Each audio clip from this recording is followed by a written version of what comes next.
قرآن مجید وہ کتاب ہے جس کے سامنے انبیاء کرام نے سجدے کیے. انبیاء کرام اس کے آگے جھکے، اس کے کلام کے آگے. اللہ کا کلام قرآن مجید وہ کتاب ہے جس کے آگے بادشاہ جھکے. ایک وقت تھا کہ جب کوئی بادشاہ بنتا تھا بڑی بڑی امپائر جیتنے کے بعد، کانکر کرنے کے بعد، تو وہ قرآن کو چوم کے اس کے آگے سجدہ کرتے تھے. یہ وہ کتاب ہے جس کے آگے ججز سجدہ کرتے ہیں. یہ وہ کتاب ہے جس کے آگے بڑے بڑے ولی اولیاء جھک جاتے ہیں. یہ وہ کتاب ہے جو والدہ کے ذریعے ہم تک پہنچی ہے. یہ نبی کریم صلی اللہ علیہ وآلہ وسلم کے اوپر اللہ کا احسان ہے، اور ہمارے اوپر اللہ اور اللہ کے رسول صلی اللہ علیہ وآلہ وسلم اور صحابہ کرام رضی اللہ عنہم کا احسان ہے کہ یہ کتاب ہمارے گھر میں موجود ہے. اور کتنی بد نصیبی ہوگی کہ یہ کتاب گھر میں موجود ہو اور ہمیں یہی نہ پتا ہو کہ یہ کتاب کہہ رہی ہے. یہ تو ویسی بات ہوئی کہ کوئی شخص صبح سے اخبار پڑھ رہا ہو اور آپ 1 2 3 گھنٹے کے بعد جا کے اس سے پوچھیں، آپ بڑی دیر سے پڑھ رہے ہیں، ذرا مجھے کچھ بتائیں آج شہر میں کیا ہوا، اور وہ کہے یہ تو مجھے نہیں پتا. تو آپ کہیں گے کہ تم تو اتنی دیر سے اخبار پڑھ رہے تھے، تمہیں یہی نہیں پتا کہ آج کی ہیڈ لائن کیا ہے. تو یہ کتاب اتنے عرصے سے جو ہمارے گھر میں پڑی ہوئی ہے، کیا ہم یہ سوچتے ہیں کہ میرا اس سے کیا رشتہ ہے؟ کیا اللہ کے رسول صلی اللہ علیہ وآلہ وسلم نے کہیں بھی کسی بھی موقع پہ یہ فرمایا کہ اس کو بغیر سمجھے پڑھو؟ نعوذ باللہ. کیا اللہ نے اپنے کلام میں یہ نہیں کہا کہ افلا یتدبرون القرآن؟ کیا وہ قرآن میں تدبر نہیں کرتے، غور و فکر نہیں کرتے؟ کیا اللہ نے ہمیں تدبر کرنے کے لیے کان نہیں دیے؟ کیا اللہ نے ہمیں تدبر کرنے کے لیے آنکھیں نہیں دی؟ کیونکہ ہم آنکھوں سے دیکھ کے بھی ٹٹول لیتے ہیں، ایویلیویٹ کر لیتے ہیں، سیکھ لیتے ہیں. یہ 3 چیزیں اللہ نے ہمیں سیکھنے کے لیے، ایک انسان کو جس سے ایک جانور محروم رہا. جانور کو آواز تو آتی ہے، لمیٹڈ آتی ہے، وہ دیکھتا تو ہے لیکن ایک لمیٹڈ پروگرامنگ کی حد تک دیکھتا ہے، سوچتا تو ہے لیکن اپنے سروائیول کی حد تک سوچتا ہے. ایک انسان کو اللہ نے 3 چیزیں اس لیے دی تھی کہ یہ سن کے انسپائر ہوگا، 2+2 کرے گا، ایویلیویٹ کرے گا کہ یہ جو بات میں سن رہا ہوں کیا یہ کسی انسان کی بات ہو سکتی ہے؟ یہ بات جو مجھے سنائی جا رہی ہے کیا میں نے کبھی ایسے سوچا تھا پہلے؟ یہ بات جو مجھے سنائی جا رہی ہے کیا مجھے میرے آباء و اجداد، میرے گھر، میرے کلچر سے کبھی ایسی کوئی بات سننے کو ملی؟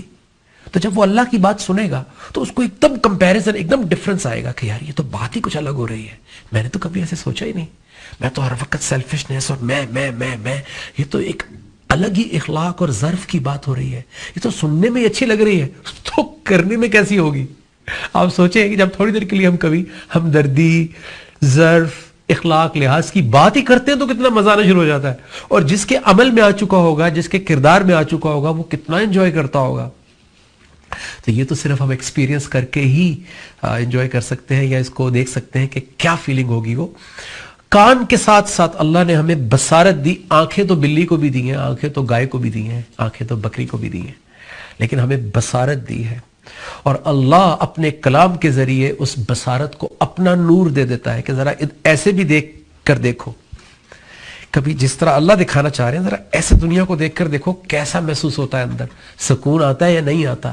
تم جو بے چین پھر رہے ہو، تم ڈاکٹریٹ کی ڈگریاں لے کے، ارب پتی بن کے، دنیا کی اچھی سے اچھی گاڑی چلا کر، بڑے سے بڑے گھر میں رہ کر، دنیا ورلڈ ٹریول کر کے تم پھر بھی بے چین پھر رہے ہو، تم پھر بھی ایک کشمکش میں ہو، تم پھر بھی لوگوں کے ساتھ ایک ہر وقت ایک ٹسل میں ہو، کمپٹیشن میں ہو، کمپیریزن کر رہے ہو لوگوں کے ساتھ.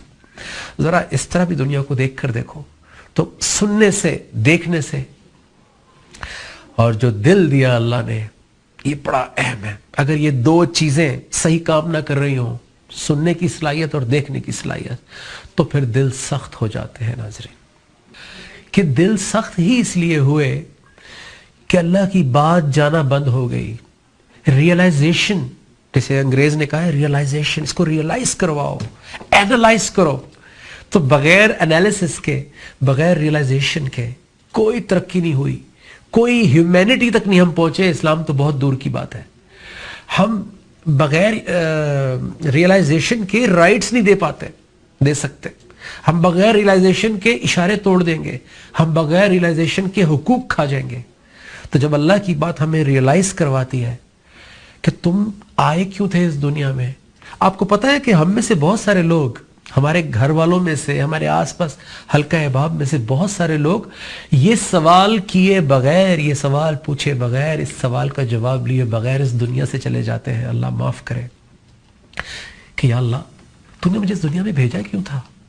ہم میں سے بہت سارے لوگ یہ سوال کیے بغیر چلے جاتے ہیں کہ یا اللہ کیا میں تیرے لیے کچھ کر سکتا ہوں؟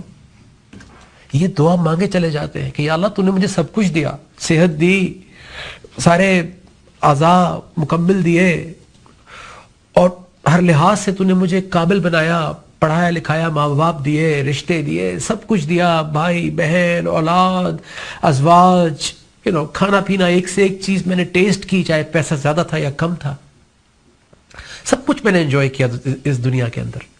یا اللہ اب مجھے یہ تو بتا کہ میں تیرے لیے کیا کروں؟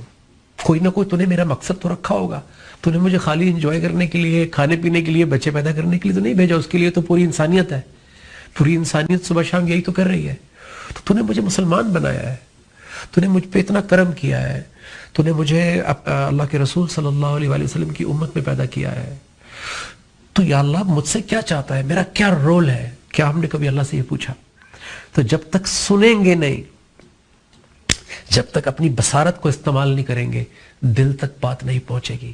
اللہ کے رسول صلی اللہ علیہ وآلہ وسلم فرماتے ہیں کہ دلوں کو زنگ لگ جاتا ہے، جیسے لوہے کو پانی سے زنگ لگ جاتا ہے، اسی طرح دلوں کو بھی زنگ لگ جاتا ہے۔ تو پوچھا گیا یا رسول اللہ صلی اللہ علیہ وسلم یہ زنگ دور کیسے ہو؟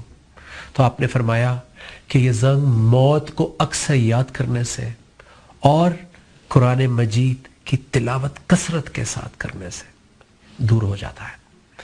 تو موت کو یاد کرنے سے آخرت ایک مسلمان کا اثاثہ ہے ہی کیا؟ ایک مسلمان کو کیا چیز صبر دیتی ہے، ایک مسلمان کو کیا چیز حوصلہ دیتی ہے، ایک مسلمان کو کیا چیز افضل کر دیتی ہے ایک عام انسان سے؟ ایک عام انسان کہتا ہے ناؤ اور نیور، اس لیے وہ جلدی میں ہے۔ اللہ تعالیٰ قرآن مجید میں کہتے ہیں انسان جلد باز خلق کیا گیا ہے، وہ ڈیسپریٹ ہے، اس کو ہر چیز فوراً چاہیے، ناؤ اور نیور۔ اس کو ہر چیز جو ہے وہ سوچ میں آیا، زبان سے نکلا اور اس کو موجود چاہیے، اور اس کے لیے وہ سب چیزیں آگے پیچھے کر کے، اپنی پرائرٹیز اوپر نیچے کر کے، گھر والوں کو ادھر ادھر کر کے، بچوں کو ادھر ادھر کر کے وہ اس کو حاصل کرنا چاہتا ہے۔ وہ اپنی پرائرٹی لسٹ چینج کر لیتا ہے۔ اللہ رسول صلی اللہ علیہ وسلم دین کی پرائرٹی تو بہت بعد میں کہیں جا کے آتی ہے۔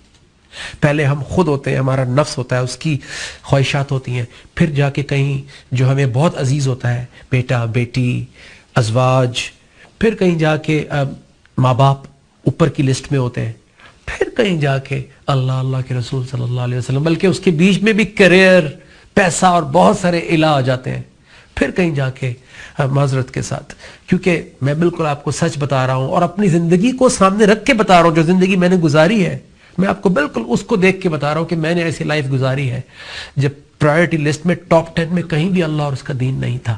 ہاں جب پھنس جاتے تھے پھر جاتے تھے اس کے سامنے، جب گناہوں کا بوجھ بہت تنگ کرتا تھا پھر معافی مانگنے جاتے تھے، تو ہم نے ضرورتوں کا ایک رب یعنی لارڈ آف نیسیسٹیز بنایا ہوا تھا اس کو۔ اللہ معاف کرے۔ کیا اللہ کی یہی جگہ اور مقام ہے بس؟ کیا والدین کی گھر میں یہی جگہ ہوتی ہے کہ کھانا دو، کپڑے دو، اور جو چیز مجھے چاہیے، میرے منہ سے نکلے آئی پیڈ چاہیے، میرے منہ سے نکلے آئی فون وہ چاہیے؟ لیکن جب والدین کہے کہ بیٹا ذرا رات کو جلدی واپس آ جاؤ، بیٹا ایسے بات نہیں کرتے، بیٹا یہ چیز ٹھیک نہیں ہے، تو پھر ہم جو ہے وہ ماں باپ کو ایکولنٹ سمجھ کے ان کو باتیں بھی سنائیں، ان کو اولڈ فیشن بھی کہیں، ان کو ہم کہیں کہ جی آپ تو کچھ جانتے ہی نہیں، آپ کو تو انگریزی نہیں آتی، آپ تو انگریزی عجیب و غریب بولتے ہیں، اور آپ تو یہ تمام وہ باتیں ہیں جو میں آس پاس معاشرے میں ہوتی دیکھتا ہوں اور سنتا ہوں۔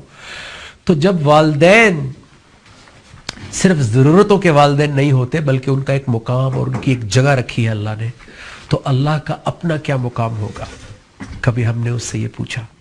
تو ناظرین، میرے عزیز سامعین، دوستوں، بھائیوں، بہنوں، کسی بات کا برا نہ منائیے گا۔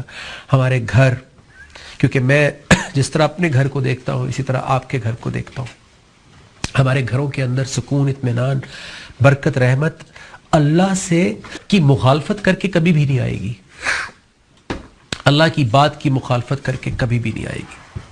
ہمارے گھروں میں رحمت، سکون، اطمینان تبھی آئے گا جب ہم اللہ کے آگے جھکیں گے، اس کے کلام، اس کی بات کے آگے جھکیں گے،